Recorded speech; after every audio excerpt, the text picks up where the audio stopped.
주신 주님 주의 나라 임하셨네. 이 땅 위에 주님께 영광.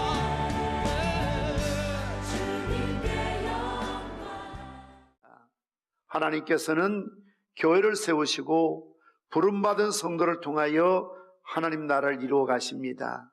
하나님은 언제나 사람을 통하여 일하고 역사하십니다. 그래서 하나님께서는 아브라함을 부르시고 모세를 부르시고 이사야나 예레미야나 또는 바울 같은 훌륭한 인물을 부르셔서 하나님의 일을 이루어 가셨습니다. 따라서 교회가 하나님 나라를 이루고 하나님의 뜻을 이 땅에 이루기 위해서는 좋은 일꾼을 세우고 은사에 맞게 배치하는 것은 매우 중요한 일입니다. 예루살렘 교회는 성령의 도우심으로 크게 부흥했습니다. 120명의 성도들이 모인 교회가 성령의 충만을 받고 나아가서 열심히 복음을 전했더니 하루에 3,000명 혹은 5,000명의 사람들이 회개하고 주님께 돌아오는 놀라운 부흥의 역사가 일어나고 있었습니다. 오늘 본 사도행전 6장 1절 말씀 보면 예루살렘 교회는 그 제자의 수가 더 많아졌다는 기록은 양적 성장이 계속되었다는 말씀입니다. 질적 성장도 계속되어야 합니다. 사랑으로 교제하고 기도하며 사도들의 가르침에 순종하고 기쁨이 충만하고 하나님을 찬양하고 많은 다른 사람들에게 칭찬을 받는 교회가 질적으로 성숙한 교회입니다. 그러나 이런 질적인 성숙만을 결코 당연시하거나 자랑해서는 안 되는 것입니다. 교회가 질적인 성숙이 우선이라는 것은 일리가 있습니다만 그러나 양적으로도 부흥해 가는 것이 하나님의 뜻이라는 겁니다. 하나님의 계획과 뜻은 하나도 잃어버리지 않고 다 구원받기를 기뻐하신다라고 말씀하셨습니다. 그러므로 교회의 건강한 성장은 양적으로도 숫자가 증가하고 제자의 수가 심히 많아지고 질적으로도 하나님 말씀이 선포되어지고 성례가 이루어지고 양육과 교육을 통해서 성도들이 그리스도의 장성한 분량에까지 점점 자라나야 하는 것입니다. 그런데 문제는 오늘 사도행전 6장 1절 말씀 보면 그때 제자가 더 많아졌는데 헬라파 유대인들이 자기의 과부들이 매일의 구제에 빠짐으로 히브리파 사람을 원망하더라라고 시작을 하고 있습니다. 교회에 문제가 생겼다는 것입니다. 그러나 어떤 측면에서는 교회에 문제가 생긴다는 것은 그 교회가 살아있는 교회라는 의미이기도 합니다. 아이들이 건강할 때는 많은 문제가 생기지요. 그릇도 깨어지고 넘어지기도 하고 사고를 치기도 합니다. 활발하기 때문에 그렇습니다. 그러나 아이가 병들어 있으면 아무것도 하지 않습니다. 교회도 마찬가지입니다. 아무 일도 하지 않는 죽은 교회는 조용하고 공동묘지처럼 그냥 조용합니다. 그러나 살아있는 교회는 마치 시장바닥처럼 학교 운동장처럼 왁자지껄하고 사람들이 모이고 일을 하다 보면 항상 거기에 말이 나오기 마련이고 문제가 생기기 마련이지요. 그래서 그것을 두려워할 필요가 없습니다. 염려할 필요가 없습니다. 문제가 있다면 그 문제를 잘 수습하면 되는 것입니다. 오늘 본문의 말씀 보니까 항상 어떤 문제는 나쁜 일, 좋지 않는 사람들에 의해서만 생기는 것이 아닙니다. 좋은 일 하다가 문제가 생기지 않습니까? 교회가 어려운 이웃을 돕고 구제하는 일에 힘을 쏟고 있습니다. 그런데 문제는 항상 이렇게 구제하다 보면 말이 나옵니다. 남의 밥이 더 많아 보이고 남의 밥에 있는 콩이 더 커 보이는 것처럼 그 교회 안에도 소위 헬라파 유대인, 이 사람들은 디아스포라, 이방 지역에서 예수를 믿다가 들어온 사람들입니다. 히브리파 유대인 본토배기들이죠. 예루살렘에 태어나서 자란 사람들입니다.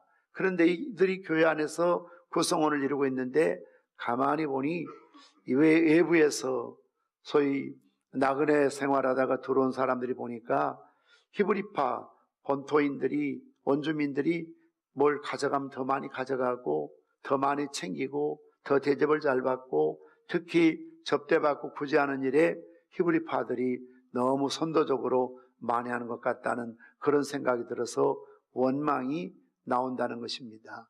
그렇습니다. 구제하는 일이 얼마나 영적인 일입니까? 얼마나 좋은 일입니까? 그런 일 함에도 원망이 얼마든지 생길 수 있다는 겁니다. 교회에서 이웃을 섬기고 선교하고 전도하고 교육하고 가르치고 훈련하는 그런 교회라 할지라도 얼마든지 좋은 일 때문에, 좋은 사역 때문에 말이 나올 수 있을 수 있다는 것입니다. 그런데 이 문제를 해결하기 위해서 어떤 방법이 동원됩니까? 어떤 성령의 능력으로 이 문제를 풀어가고 있습니까? 아니면 특별한 기적적인 방법으로 이 문제를 풀어가고 있습니까? 그렇지 않습니다. 일꾼을 세우는 방법을 통해서 이 문제를 풀고 있다는 것입니다. 그러므로 어떤 일은 영적인 사역을 통해서 문제를 푸는 경우도 있지만 때로는 시스템을 통해서, 조직을 통해서 일꾼을 세워서 이 문제가 풀려질 수가 있다는 것입니다. 그러므로 교회가 일꾼을 세우는 것은 대단히 중요한 일이고 영적인 일입니다. 전쟁을 하려면 군인이 필요합니다. 건물을 지으려면 건축가가 필요합니다. 마찬가지로 교회가 하나님의 일을 하기 위해서는 하나님의 일꾼들이 필연적으로 필요한 것입니다. 예수님께서도 누가복음 10장 2절 말씀을 통해서 이르시되 추수할 것은 많되 일꾼이 적으니 그러므로 추수하는 주인에게 청하여 추수할 일꾼들을 보내주소서 라고 말씀하셨습니다. 하나님 일을 할 때에 먼저 일꾼을 세운 후에 그 다음 일을 하게 하라는 것입니다. 예수님께서도 그렇게 하셨습니다. 제자들을 부르시고 훈련하신 후에 그들을 파송하셔서 주님의 전도나 기도나 사역을 이어가게 하셨던 것을 볼 수가 있습니다. 앞으로 우리 평산교회는 더 크게 부흥하고 성장이 될 줄 믿습니다. 그러기 위해서는 좋은 일꾼을 미리 세워서 아무리 교인들이 많이 차고 들어오더라도 그분을 관리하는 일이나 양육하는 일이나 또한 우리가 잘 섬기는 일에 필요한 일꾼들을 미리 세워놔야지요. 나중에 교인들이 들어오고 나서 그때 일꾼 세우는 것이 여간 힘든 일이 아니라는 것입니다. 예수님께서도 말씀하셨던 것처럼 참 추수 때가 되었다는 겁니다. 곡식을 거둘 때가 되었다는 겁니다. 곡식이 휘어서 땅에 떨어지고 있다는 것입니다. 그러니 너는 주인에게 하나님에게 기도할 길을 추수할 일꾼을 많이 보내주십시오. 이것은 저나 우리 장로님이나 온 교회가 늘 기도해야 될 것은 하나님 정말 우리 교회가 앞으로 해야 될 일이 무궁무진합니다. 그런데 일할 일꾼이 없습니다. 추수 때가 되었습니다. 좋은 일꾼들을 많이 보내시고 많이 세워주십시오. 그렇게 기도해야 될 줄 믿습니다. 이처럼 예루살렘 교회 원망이 일어났을 때에 이 일을 해결하기 위해서 사도들이 무엇을 제시했습니까? 일꾼을 세워달라고 제시합니다. 2절 3절 말씀 보시겠습니다. 12사도가 모든 제자를 불러 이르되 우리가 하나님 말씀을 제쳐놓고 접대를 쌓는 것이 마땅하지 아니하니 3절 같이 했습니다. 시작. 형제들아 너희 가운데서 성령과 지혜가 충만하여 칭찬받는 사람 7을 택하라. 우리가 이 일을 그들에게 맡기고.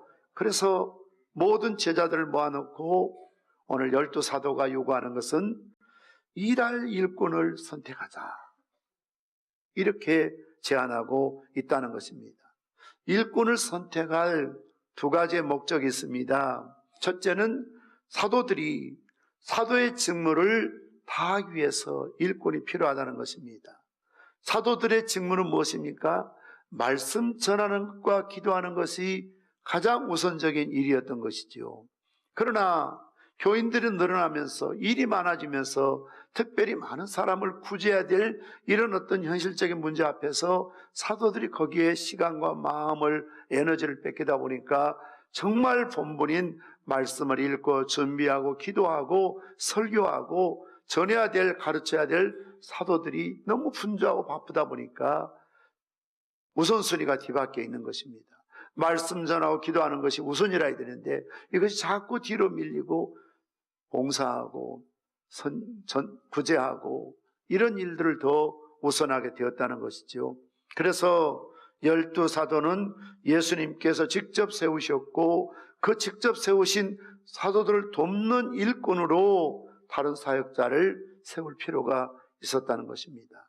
원래는 담임 목사가 다 해야 될 일이지만 제가 다 못하니까 부목사님들, 담임 목사를 돕는 부목사님들을 세워서 일을 하게 되고, 담임 목사가 다 해야 되는데 못하니까 우리 장로님들, 안수집사님들, 권사님들, 교육부 지도부장, 총무, 각 기관 임원을 세워서 담임 목사를 대신해서 도우며 일하라고 세운 동역자들인 것이지요.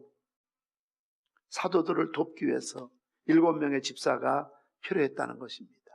두 번째로 성도를 섬기기 위한 목적입니다. 그 섬기는 일이 골고루 되지 않으니까, 선이 잘 미치지 못하니까 말이 나오고 원망이 나왔던 것입니다. 그래서 이 일을 할 일꾼들이 필요했습니다. 이것을 우리는 다른 말로 시무라고 말합니다. 시무라는 것은 일하는 직책이요, 일하는 사람이라는 것입니다. 시무 장로, 또 안수집사님도 시무, 권사님도 시무 권사라고 부르는 것은 일하라는 것입니다. 이것은 절대 개인의 명예가 아닙니다. 일하려고 일꾼을 뽑는 것이지요. 그 사람의 명예를 존중하기 위해서 뽑는 게 아니라는 것입니다. 이것은 계급이나 지위가 아닙니다. 섬기는 것입니다. 오직 주님을 위해서, 복음을 위해서, 하나님을 위해서, 교회를 위해서 일하는 것이 궁극적인 목적이라는 것입니다. 그러면서 예루살렘 교회가 세운 일꾼의 자격 기준을 밝히고 있습니다. 3절 말씀처럼 형제들아 너희 가운데서 성령과 지혜가 충만하여 칭찬받는 사람 7을 택하라. 우리가 이 일을 그들에게 맡기고라고 말하고 있습니다. 첫째는 성령이 충만한 사람입니다. 물론 성령 충만한 사람이 어떤 사람인가 많은 이야기를 할 수 있지만 한마디로 말하면 자기 주장대로 일하는 자가 아니고 자기 뜻대로 사는 사람이 아니고 성령님이 그를 주장하시고 성령님의 뜻에 따라 일하는 사람을 성령 충만한 사람이라고 합니다. 세상에는 귀신 들린 사람이 많이 있습니다. 악귀, 악한 귀신에 매어 사는 사람도 있습니다. 성경에도 그 귀신 들린 사람이 얼마나 많이 있습니까? 그런데 귀신 들려 산다 말할 때 어떤 의미입니까? 귀신이 부르는 대로, 시키는 대로 먹으라면 먹고 오라면 오고 가라면 가고 밤중에 귀신이 불러내면 튀어나가는 겁니다. 귀신이 좌지우지합니다. 귀신이요. 귀신 들린 사람. 자기 의지가 없습니다. 자기 뜻이 없습니다. 참 불쌍하죠. 성령 충만한 사람은 누구일까요? 귀신 충만한 사람은 귀신에 매여 사는 사람이라면, 성령 충만한 사람이라면 하나님의 성령에 포로되어서 매어 사는 사람을 가리켜서 성령 충만한 사람임을 믿습니다. 거룩하신 영, 진리의 영, 아버지의 영, 아들의 영, 성령께서 그를 송두리째 감화하시고 이끄시는 거죠. 그래서 바울도 뭐라고 말합니까? 아시아에 가서 복음을 전하려고 했지만 성령이 막으시는지라 무시하러 떠나게 하셨던 것을 볼 수가 있습니다. 유럽으로 갔습니다.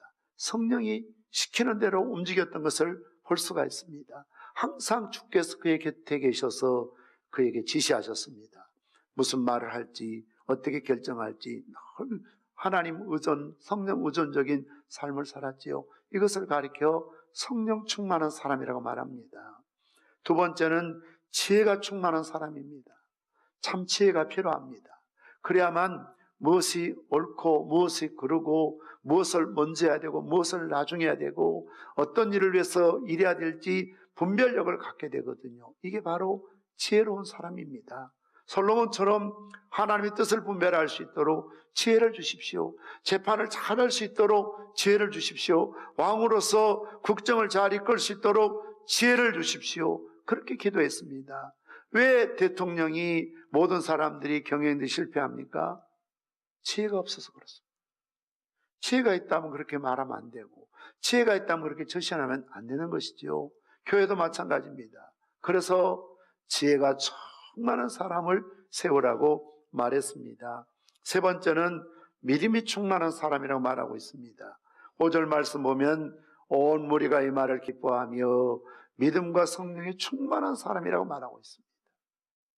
물론 우리의 믿음은 예수님을 구주로 믿는 그런 구원의 믿음을 모두가 다 가지고 있습니다. 그런데 여기서 말하는 믿음이 충만한 사람이라는 것은 하나님 일을 해감에 있어서 믿음의 그릇이 커야 된다는 것이죠. 여호수아 갈렙 같은 믿음이 필요하죠. 10사람의 정탐꾼이 보고 들은 대로 상식적으로 계산기 갖다 놓고 생각하고 계산하면서 결정하는 것이 아니라 여호수아 갈렙같이 온전한 믿음, 큰 믿음이라는 것은 하나님 지금껏 도우셨다. 상식을 뛰어넘는 기적을 하나님 베푸셨다.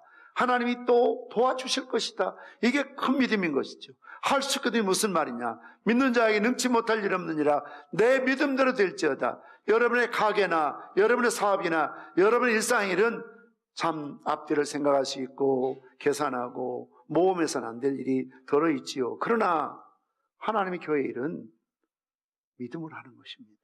그래서 믿음이 충만한 사람을 세우라 그렇게 말하고 있습니다. 믿음이 충만해야 교회를 할 수가 있죠. 그렇지 않고 믿음이 그렇게 쫀쫀하고 째째하고 벼룩이 간만큼하고 그냥 아무것도 못하고 맨날 해야 하면 하지 맙시다 못합니다.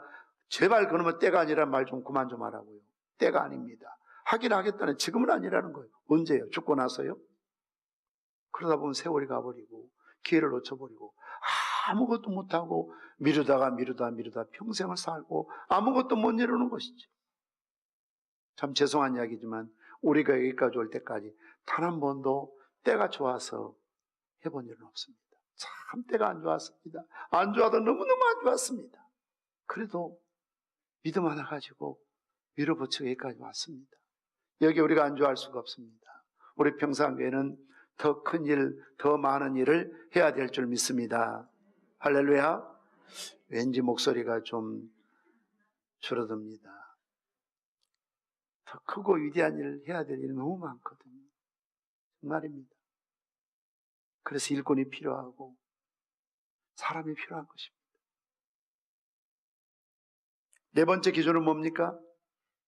칭찬받는 사람을 택하라는 겁니다. 담임 목사에게, 교육자들에게 칭찬받는 사람, 셀이나 기관에서도 칭찬받는 사람, 함께 사는 가족들에게도 칭찬받는 사람, 남편이나 아내나 자식들에게도 칭찬받는 사람, 칭찬받는 사람에 해당하는 헬라어 문자적인 의미는 한번 따라서 합시다. 평판이 좋은 사람. 그래요. 평판이 좋은 사람. 평판이 좋아야 됩니다. 또 증명된 사람이라는 의미도 있습니다. 검증된 사람, 증명된 사람. 그런데 저는 누가 칭찬받는 사람일까를 생각해 보았더니 칭찬할 줄 아는 사람입니다. 칭찬받는 사람들을 보니까 남을 칭찬할 줄 아는 사람이 칭찬을 받으려니까요. 어려운 게 아니에요. 다시 말씀드리면 입만 열면 원망하고 불평하고 따지고 시비하고, 그래서 오늘 사도행전 6장 1절 저는 서론에서 문제가 있는 걸 긍정적으로 생각하자라고 시작을 했지만 사실 더 정확하게 말하면 그때 제자가 더 많아졌는데 헬라파 유대인들이 자기의 과부들이 매일의 구제에 빠짐으로 히브리파 사람을 원망하니 원망입니다. 원망이 문제입니다.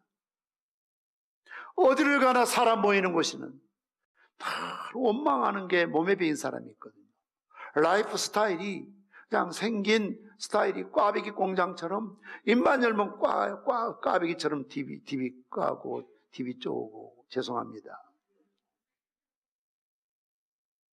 부정적인 걸 사람을 볼 때도 예배를 드릴 때에도 뭐 어디 가서 일을 해도 항상 원망하는 사람이 있지요. 큰일 날 사람입니다. 그래서 칭찬받는 사람은 칭찬할 줄 사람이고 더 말하면 긍정적인 사람입니다. 이게 믿음입니다. 원망하지 않기 위해서 어떤 사람 말수를 줄인다고 합니다. 원망하지 않기 위해서 입에 재갈을 물리고 산다고 합니다. 물론 입 열어서 원망하는 것보다는 그래도 소극적인 자세이지만 말 작게 하고 말 안 하면 그냥 50%라도 얻고 가기 때문에 차라리 침묵하는 건 물론 잘한 일입니다. 그런데 더 좋은 일은 원망을 극복할 수 있는 불평을 극복할 수 있는 더 좋은 일은 따라서 합시다. 감사합시다. 격려합시다. 칭찬합시다. 기도합시다. 그렇습니다. 누구를 원망하고 싶은 마음을 입을 다물고 안 하는 것도 물론 잘한 일이지만 더 좋은 일은 그 사람을 칭찬하는 것입니다. 격려하는 것입니다. 그리고 기도하는 것입니다. 그리고 범사에하려 감사할 줄 알아야 하는 것입니다. 그래서 민수기 14장 28절 뭐라고 그랬습니까? 그들에게 이르기를 여호와의 말씀이 내 삶을 두고 맹세하노라. 너희 말이 내 귀에 들린들 내가 행하겠다. 10사람의 정탐꾼이 한 말 그대로 내가 실시하겠다. 다시 말씀드리면 입만 열면 못 살겠다. 못 살게 만들어줄게. 입만 열면 망하겠다. 망하도록 만들어줄게. 입만 열면 죽겠다. 죽도록 만들어줄게. 내 삶을 두고 하나님의 삶을 두고 맹세한다는 거죠. 반대로 힘들지만 좋다. 살만하다. 재밌다. 해볼만하다. 합시다. 이렇게 말하면 하나님께서 그 말이 내 귀에 들린 대로 이루어주시겠다라고 말씀하셨습니다. 그래서요, 사람이 망하는 것은 말 때문에 망하는 겁니다. 이유가 있습니다. 안 되는 이유가 있습니다. 말을 들어보면 저 사람이 저 말투 때문에, 부정적인 말투 때문에 저렇게 힘들구나, 어렵구나. 참 가정도 직장도 교회생활 인간관계도 파괴되는구나. 그래서 여러분들이 정말 긍정적인 말, 왜 칭찬 듣는 사람을 세우라는 것을 강조했을까요? 칭찬할 줄 아는 사람, 원망이나 불평이 아니라 감사하며 자족하며 칭찬할 줄 아는 이런 사람이 교회 리더가 되어야 한다는 것입니다. 이런 7명의 일꾼을 세운 후 예루살렘 교회가 크게 부흥했습니다. 7절 말씀 보면 하나님 말씀이 점점 왕성하여 예루살렘에 있는 제자의 수가 더 심히 많아지고 허다한 제사장의 무리도 이 도에 복종하니라.